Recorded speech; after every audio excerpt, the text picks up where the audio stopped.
Hey everyone, I am. Welcome back to. I forgot what I've called this channel. I've changed this name so many times, but welcome back to the channel.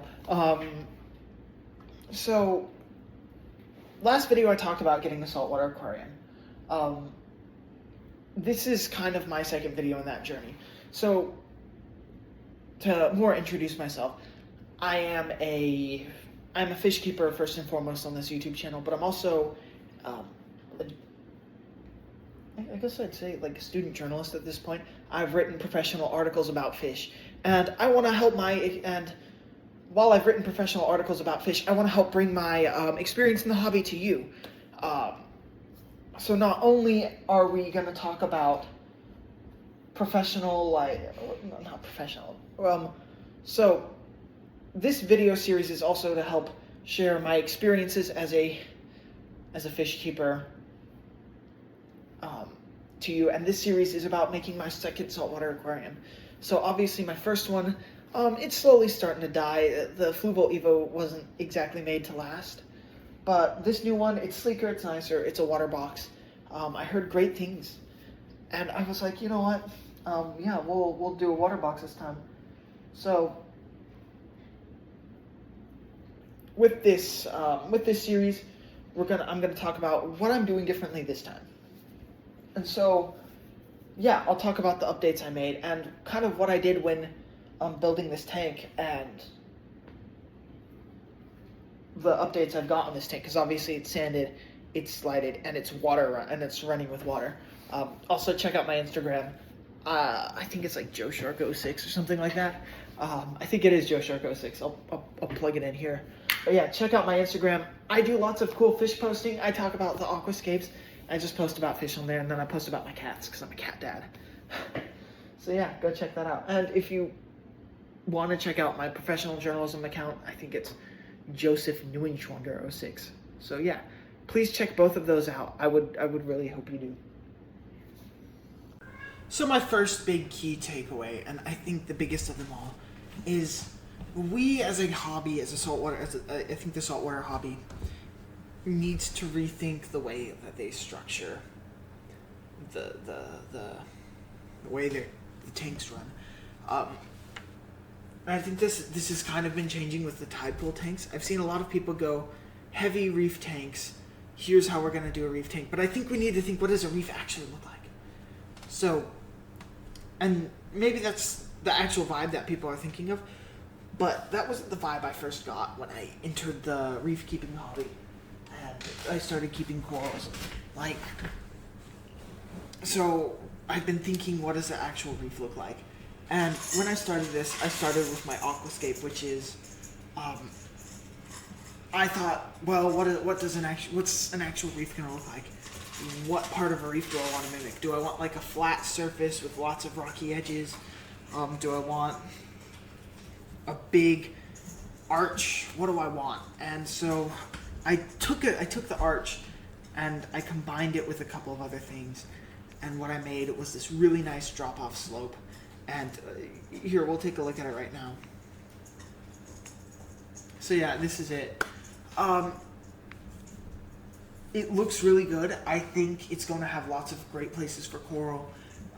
It also allows for a lot of places for fish to hide, which one of my biggest key takeaways is I've always had aggressive fish. In every single tank I've had at least one aggressive fish, whether it be an apistogramma, which arguably is my favorite species of cichlid, or not arguably, it is my favorite species of cichlid, to a betta fish, which I can never have a house without a betta. So when moving on from the saltwater aquarium, from my first saltwater aquarium to my second saltwater aquarium, I really thought about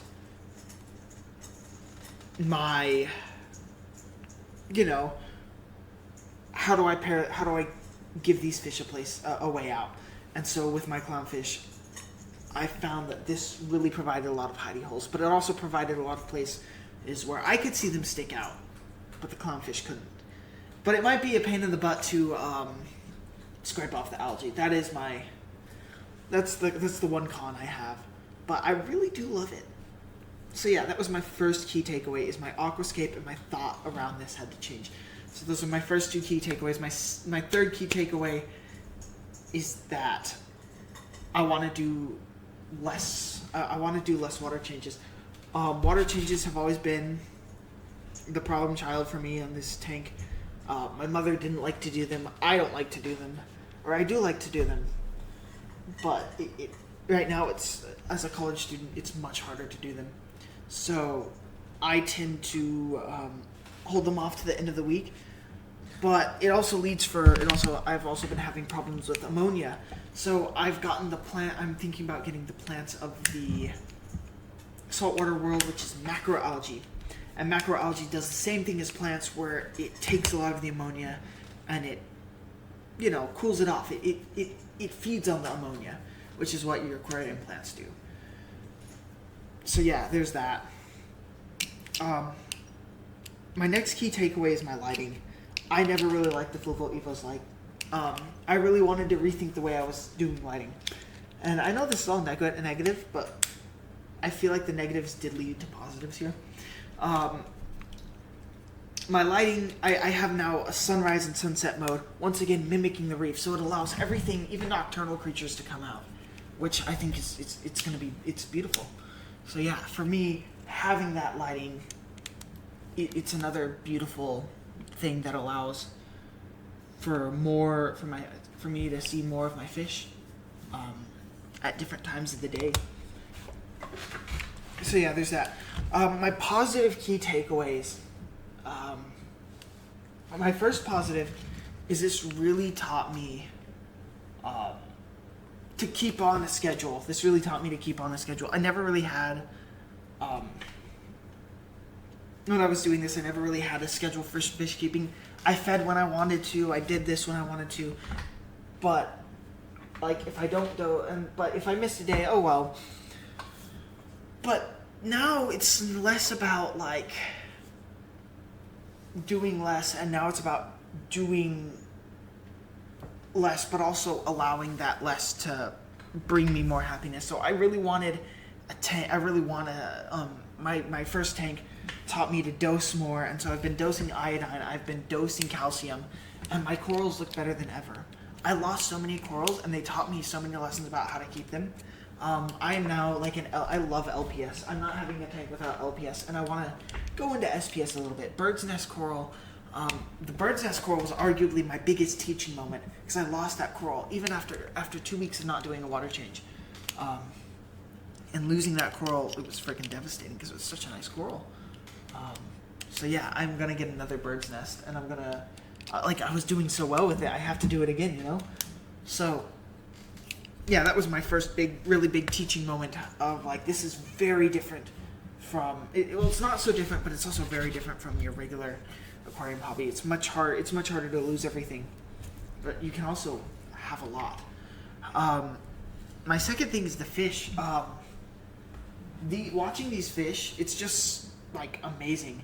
They are so fascinating. My neon dotty bat and my red-banded hyphen goby, these two were some of the most amazing fish to watch.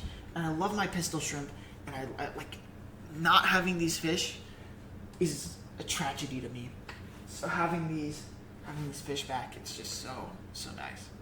So yeah, that is, like, everything for me. It's beautiful, and the corals are beautiful, and I learned so much about nature and all of this. Like, I got to see all of this in my house, and I don't think many people understand why coral reefs are so precious. I don't think many people understand that.